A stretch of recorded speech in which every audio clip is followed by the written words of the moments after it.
পিংলার নয়া গ্রামে প্রবেশ করলে নিমেষে হারিয়ে যাবেন ছবির জগতে। এই স্বপ্নের রাঙা রঙিন গ্রাম, যেদিকে তাকাবেন সেই দিকেই রঙের ছোঁয়া। স্বপ্নের দেশে হারিয়ে যাবেন আপনি।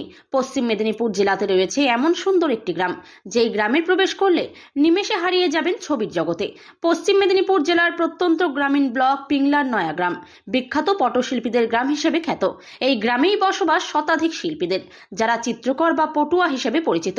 প্রতিদিন নানা সামাজিক ধর্মীয় নানান ছবি যেমন কাগজের উপর ফুটিয়ে তোলেন চিত্রকর বা পটশিল্পীরা, তেমনি নিজেদের বাড়ির দেওয়ালকে ক্যানভাস হিসেবে ব্যবহার করে একাধিক নিত্য নতুন ছবি ফুটিয়ে তুলেছেন তারা।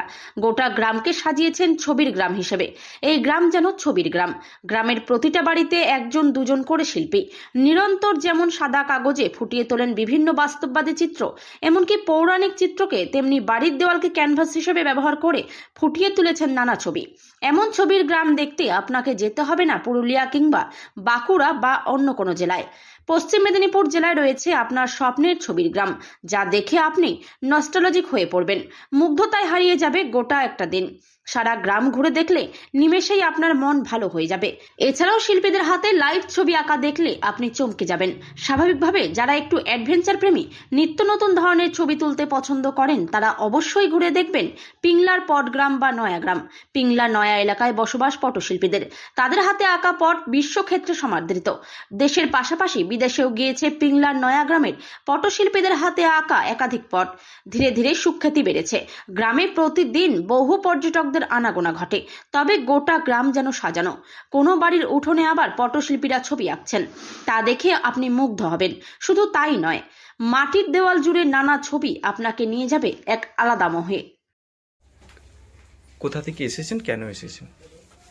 আমি কলকাতা থেকে এসেছি। আর কেন এসেছি সেটা তো দু এক কথায় বলা যাবে না। এসেছি একটা হচ্ছে ভালোবাসা থেকে। হ্যাঁ, পটচিত্র শিল্পের প্রতি একটা প্রগাঢ় ভালোবাসা থেকে এসেছি। আমি হচ্ছে পরিবেশ প্রকৃতি ভীষণ ভালোবাসি, আমি ভীষণ সেই। আর আমি মনে করি পটচিত্রটাও হচ্ছে পরিবেশ প্রকৃতি নিয়েই কাজ। একটা পরিবেশ বলতে আমরা যা বুঝি, সেই পরিবেশের নানা গাছপালার ফল, তারপরে পাতা, বীজ থেকে মূল থেকে রং তৈরি করে এই পটচিত্র শিল্পীরা কিভাবে সেই রং দিয়ে ছবি আঁকেন আর সেটা হচ্ছে দীর্ঘস্থায়ী হয়, সেটা আমার জানার আগ্রহ বহুকাল ধরে ছিল। আর তাদের সাথে কথা বলবো বলে, তাদের কাজ সচক্ষে দেখবো বলে, সেই জন্যই আসা। পিংলার পটচিত্র সারা বিশ্বব্যাপী সমাদৃত এখন। সে জায়গায় আপনারা এসে কি অনুভব করলেন, কেমন লাগলো? হ্যাঁ, সারা বিশ্বের সঙ্গে পিংলা, ওই দিদি বললেন 2008 সাল থেকে বোধহয় ওই banglanatok.com আর কোন কোন এনজিও সব এসেছিলেন, তারপরেই সারা আর কি বিশ্বে আর কি পরিচিতি। হ্যাঁ, এটা খুব দুঃখজনক যে ওই 2004 সালের পরে সারা বিশ্বে পরিচিতি। আমরা তার আগে কিন্তু আমরা আমাদের বইতে পড়েছি, কত ছোটবেলা থেকে ইতিহাস বইতে পড়েছি, কোথায় কোন হচ্ছে আলতামিরার গুহায় কোন চিত্রকর সে ওই ছবি এঁকে গেছেন। আমরা কিন্তু পিংলার কথা কিন্তু ছোটবেলায় পড়িনি, ছোটবেলায় জানিনি। সেই পিংলার কথাও যে সারা বিশ্ববাসী জানছে, এটা একটা কিন্তু খুব গর্বের বিষয় আমাদের বাংলার জন্য। কোথা থেকে এসেছেন, কি নাম? আমার নাম হচ্ছে মধুচন্দ্র ভট্টাচার্য, আমি কলকাতা থেকে এসেছি। খড়দহ লোকসংস্কৃতি মঞ্চের সঙ্গে আমি যুক্ত। আমরা প্রায় 33 বছর ধরে খড়দায় লোকসংস্কৃতির বিভিন্ন উপাদানগুলোকে নিয়ে চর্চা করি এবং সেগুলোকে প্রচার করার চেষ্টা করি। আমরা এই নয়াগ্রাম থেকেই বছর 25 আগে দু দফায় দুজন চিত্রকর গিয়েছিলেন। তারা গানের মাধ্যমে বিভিন্ন কাহিনীগুলোকে তুলে ধরেছিলেন ওখানে। এই মুহূর্তে আমার নাম মনে নেই, কিন্তু নয়াগ্রাম থেকেই গিয়েছিলেন তারা। তা আমি তো আজকে এসে এক কথায় অভিভূত। প্রথম এলাম, এদের কথাবার্তা, এই রূপসোনা যে আমাদের শোনালেন কথাবার্তাগুলো, কিভাবে রং তৈরি করা হয় প্রাকৃতিক উপাদানগুলো দিয়ে, গাছগাছরা দিয়ে, সেগুলো চাক্ষুষ দেখালেন। আমি খুব অভিভূত তাদের কথা শুনে। তাদের গানও শুনলাম আমি, আর তাদের কথা শুনলাম। আমরা আমন্ত্রণ জানিয়ে গেলাম পরিবেশ বান্ধব মঞ্চ থেকে ব্যারাকপুরে একটা একটা পরিবেশ মেলা হচ্ছে, সেখানে যাওয়ার জন্য আমন্ত্রণ জানিয়ে গেলাম। পরবর্তীকালে আবার আসার ইচ্ছা রইল।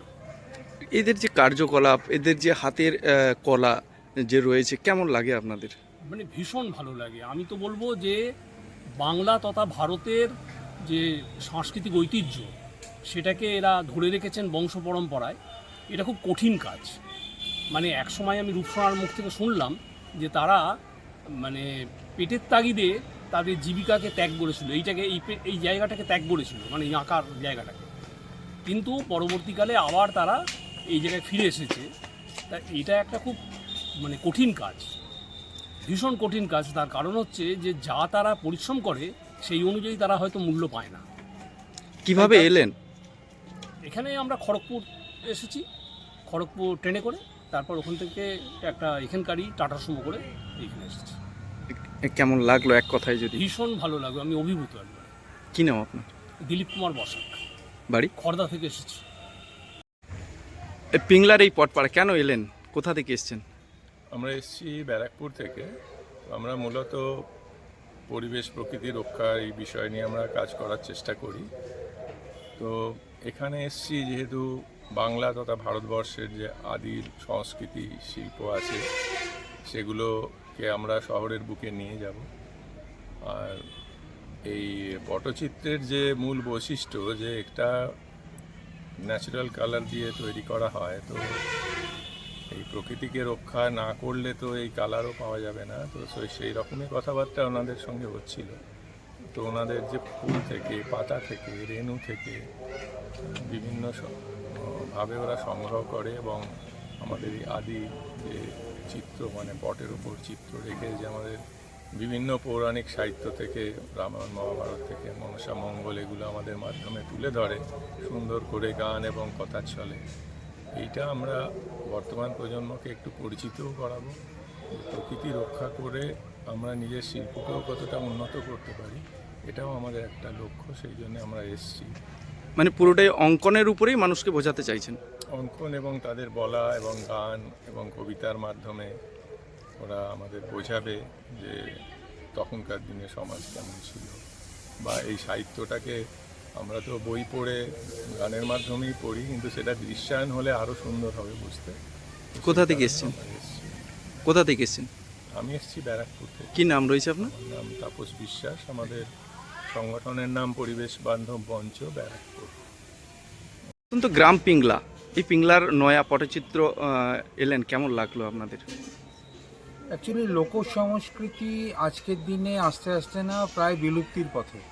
এই যে ট্র্যাডিশনাল আর্ট, এই জিনিসটা আজকের দিনে আমি বম্বে থাকি, আমি বিভিন্ন জায়গায় ঘুরে বেড়াই এবং বেসিক্যালি আমি তথ্যচিত্রের ওপরেও কাজ করি।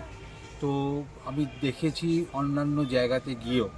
আমি পিংলায় আসার সৌভাগ্য আমার হয়নি, এই প্রথম আমি পিংলায় এলাম। এর আগে আমি আরও অন্যান্য রাজ্যে যেখানে এই মানে শিল্প আছে সেই সমস্ত গ্রামগুলোতে আমি গেছি, ভিজিট করেছি। আমি জাস্ট গত সপ্তাহে যুবরাজপুর গিয়েছিলাম উড়িষ্যায়, যেখানে পটচিত্র তৈরি হয়। এবং এখানে এসে আমার একটা কতগুলো জিনিস খুব ভালো লাগলো। ওরাও ন্যাচারাল কালার দিয়ে তৈরি করে, আর এখানেও ন্যাচারাল কালার দিয়েই তৈরি হয়, কিন্তু কালারের যে ব্যাপারটা, মানে মিশ্রণটা, হ্যাঁ, দুটো জায়গায় দুই রকমভাবে তারতম্যটা একটু অন্যরকম। তারতম্যটা অন্যরকম। এবং সেই হিসাবে এখানকার একটা ব্যাপার আছে, ওরাও মাইথোলজিক্যাল সাবজেক্ট নিয়ে কাজ করে, কিন্তু ওরা শুধুমাত্র মাইথোলজি নিয়েই কাজ করে। এখানে এসে আমি দেখতে পেলাম যে বর্তমান সমাজের যে ব্যাপারগুলো আছে সেইগুলো নিয়েও কিন্তু এখানে কাজ হচ্ছে। রিসেন্টলি আরজি করের যে একটা মানে বীভৎস ঘটনা ঘটে গেল, আমি দেখলাম একটা পটচিত্র এখানে আছে, যেটা সত্যিকারের আমার মন কাড়লো যে এরা বর্তমান সমাজের অবস্থাটাকেও তুলে ধরছে, শুধুমাত্র সেই আগের লোক সংস্কৃতিটাকেই ধরে রাখেনি, বর্তমান সমাজটাকে নিয়েও কাজ করছে। এটা একটা সত্যি খুব অভিনব প্রয়াস আমি মনে করি। মানে শিক্ষণীয় একটা সচেতনতা বার্তা নিয়ে হ্যাঁ, মানে এগিয়ে যাচ্ছে। প্রতিটা জিনিসের মধ্যেই একটা সচেতনতা বার্তা, মানে সচেতনতার দিকে এগোচ্ছে জিনিসটা। এই যে পিংলার যে এই যে পরিবেশ পটচিত্র কেমন লাগলো? পরিবেশ খুবই ভালো লেগেছে আমার। তবে আমার মনে হয় সরকারের আরও বেশি এই ব্যাপারে লক্ষ্য দেওয়া উচিত, কারণ এই শিল্পটা আস্তে আস্তে শেষ হয়ে যাচ্ছে। আর সরকার যদি এটাতে মানে সক্রিয়ভাবে না দেখে, তাহলে কিন্তু এইভাবে এক্সিবিশন করে বা এই করে কিন্তু এই শিল্পটাকে বেশি দিন বাঁচিয়ে রাখা যাবে না। এই শিল্পটাকে বাঁচিয়ে রাখতে গেলে সরকারি অনুদান খুব দরকার, এবং সরকারের উচিত তারা নিজস্বভাবে এখানে সেন্টার তৈরি করে। এখানে আমি একটা জিনিস দেখছিলাম যে ফরেনার ভিজিটার আসে, সবাই আসে, কিন্তু এখানে থাকার বা ইনফ্রাস্ট্রাকচারটা সেভাবে নেই। যদি একটা ইনফ্রাস্ট্রাকচার সরকারি তরফ থেকে করা যায়, এখানে একটা হোমস্টেও আমি দেখলাম, কিন্তু সেই হোমস্টে দেখেও আমার সেরকম লাগলো না। কারণ ফরেন ট্যুরিস্ট আসলে ফরেন রেভিনিউ আসবে, আর ফরেন রেভিনিউ আসলে শুধু এদের উপকার হবে না, সরকারের উপকার হবে, গভর্নমেন্টের কাছে টাকাটা যাবে। অতএব সেই দিক থেকে সরকারের উচিত এই শিল্পগুলোকে একটুখানি ভালোভাবে তুলে ধরা। কি নাম, কোথা থেকে এসেছেন? আমার নাম সুব্রত সেনগুপ্ত, আমি বোম্বে থাকি। ক্ষতিকারক প্লাস্টিকের ক্যারিব্যাগ বর্জনের নির্দেশ দিয়েছে সরকার। চারিদিকে চলছে সচেতনতামূলক প্রচার কর্মসূচি। রায়গঞ্জেও তার ব্যতিক্রম নেই। ক্ষতিকারক প্লাস্টিক পরিবেশকে চরমভাবে দূষিত করছে। এর থেকে নিস্তার চাই। তাহলে উপায় কি? চিন্তা নেই, রায়গঞ্জে চলে এসেছে বিকল্প ব্যবস্থা। সবার জন্য সুখবর। পশ্চিমবঙ্গ সরকারের অনুমোদনে আগামী সপ্তাহ থেকেই শহরে তৈরি হতে চলেছে পরিবেশ বান্ধব দূষণমুক্ত বিভিন্ন ধরনের বায়ো ক্যারিব্যাগ, যা অবশ্যই পচনশীল। একেবারে সুলভে পেয়ে যাবেন আপনারা। আগ্রহী বিক্রেতা ও ডিলারশিপের জন্য অতি সত্বর যোগাযোগ করুন আমাদের সাথে। আমাদের ঠিকানা ইকো ক্যারি ইন্ডাস্ট্রিজ, জেলখানা মোড়, রায়গঞ্জ, উত্তর দিনাজপুর। আমাদের মোবাইল নম্বর 7001178352 অথবা 9434171272 অথবা 8250161082 অথবা 9800217806।